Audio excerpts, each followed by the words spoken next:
Okay, welcome back to my YouTube channel where I find old lawnmowers and bring them back to life. This mower was traded in on a real nice Troy-built self-propelled, and this mower had a ton of dirt and crud. I've scraped a lot of it off using a paint scraper all up in there, and that's what most of it looked like. I haven't scraped that off yet.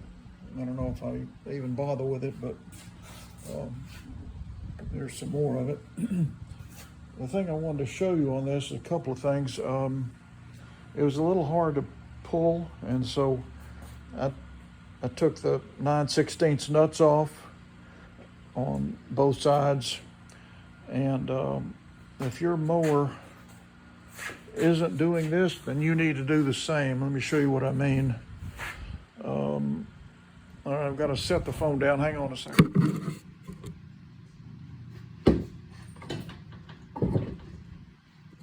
Okay, I've got a block under it now. And when I would spin these wheels, they'd go about halfway and they go clunk, clunk, clunk, and start dragging. Now watch this.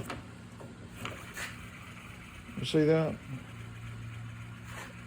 Spins and spins and spins and spins. Now this is not a ball bearing wheel, but this mower now is going to be easy to push, where before it was difficult to push. And so the same thing with the front. Watch this.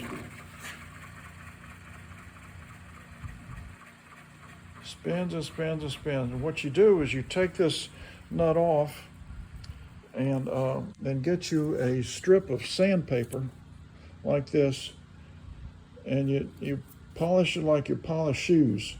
And the way I keep the sandpaper from tearing so I can use it over and over again is, you'll notice this is shiny. That's because I have a piece of strapping tape, like you ship a package with clear tape. That stuff is real strong. You put this on the back and then make your strip the same size as the width of the tape. And then you can use this over and over again. This is coarse sandpaper. And I go up and down just like you're polishing a shoe, and go up and down, and then you go sideways and up, then turn the U shape up and then pull it up that way, and then you get that. See, that's going to be really easy to push now. The engine brake cable is good. It hasn't been left out in the rain and gotten rusty, so that's good. Let me set the phone down. Hold on. All right, so I've got the wheels on the ground, and I want to show you what I've done over here. I did take this mower out and squirt some starter fluid in it, and it did fire and it did run. So I thought I wouldn't have to do too much to it. But I looked at the blade, and the blade looked okay, but it's very subtle. But this blade is bent. I want to show you how I know that. I'm out here in the rain today. Let me go get this blade. I've already taken it outside. Here it is, sitting right here. I'm going to show you this blade. This blade looks okay, but it's not, and I'll show you why.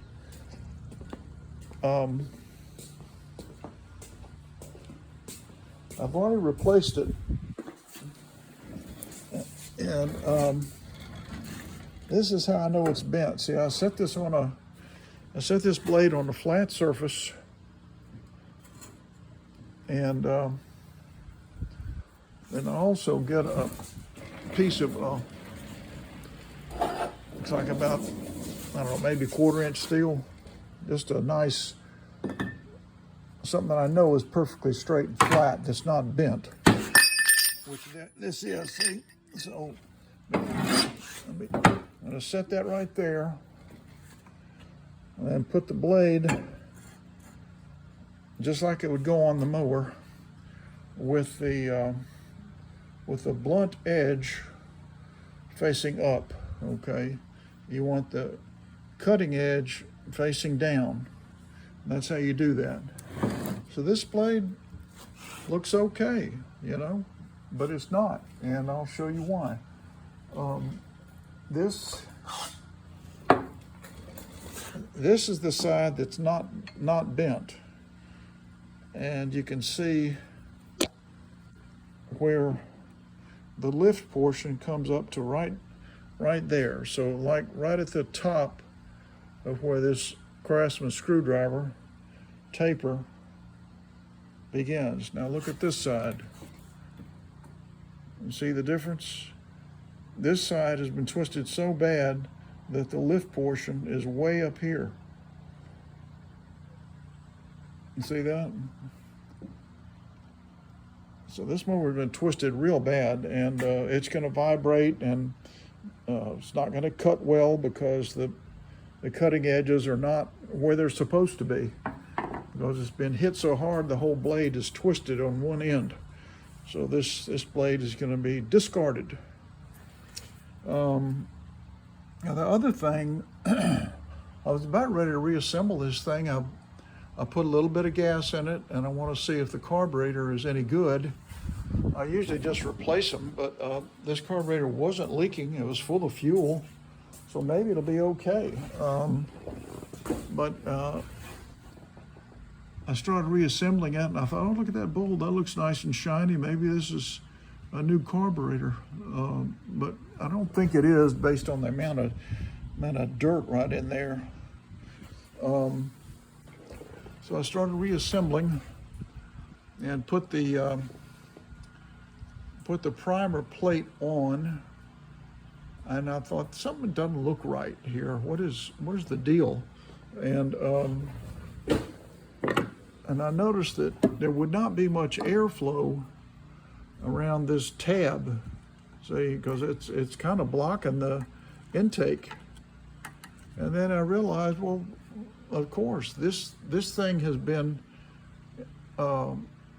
messed with, and this piece right here is on upside down. It's been flipped over. These edges here are supposed to go down on this edge, and this tab here, once you do that, it'll be much further away, and there will be a gap, a bigger gap for the air to go by. So let's take this off, and we're gonna see if it comes off easily, and if it does, I'll just put it back on. I haven't cinched this down yet with these screws. You know, I want to go ahead and take care of that. See, so now what I'm gonna do is flip this over, and when I put it on, see, that piece is gonna be sticking a lot further out, and the air will go around it, and the air that's coming in from the crankcase, instead of being blocked by that flat piece there, it'll travel along this channel and go up and into the carburetor where it's supposed to go. So let me see if I can pop this back on real easy. Okay, it's not going on real easy. So what I'll do is I'm going to go ahead and tighten this and this and this, and then push this on. So just so you know what I'm doing, and when you come back, we'll continue the repairs on this mower and see if we can get it running. This mower was basically free because it was traded in on another mower, and he said it wouldn't run, so I'm going to try to get it to run. So tune back in, but I did want to show you that in case you run into the same situation. See, now it's correct.